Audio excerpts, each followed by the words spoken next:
আলামিন, সমস্ত প্রশংসা আল্লাহ তাআলার জন্য, ওই রবের জন্য যিনি আল আলামিন, বিশ্বজগতের প্রতিপালক।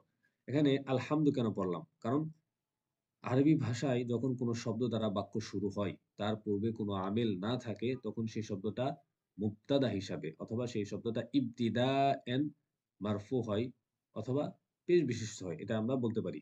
যেহেতু আলহামদু এর পূর্বে কোনো আমিল নাই, আমিলে নাসবি, আমিলে জারি নেই। এজন্য এখানে আমরা আলহামদু এর দালের শেষে পেশ করব। আচ্ছা। তারপরে লিল্লাহ, এখানে আল্লাহ শব্দের শেষে কেন জের পড়লাম? কারণ লাম হরফে জ্বর এসেছে। আল্লাহ এর পূর্বে লাম হরফে জ্বর এসে লিল্লাহি বানিয়ে দিয়েছে। তারপরে রব্বিল আলামিন আমি কেন পড়লাম? এখানে রবের নিচে জের কেন আসলো?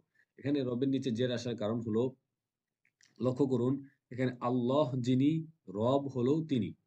যিনি আল্লাহ তিনিই হলেন কি? রব। সুতরাং এখানে আল্লাহ থেকে এই রব, এটা বদল হয়েছে। আরবি ভাষায় বদল এবং মুবদাল মিনহু উভয়টার এরাব একই হয়ে থাকে। সুতরাং এখানে আল্লাহ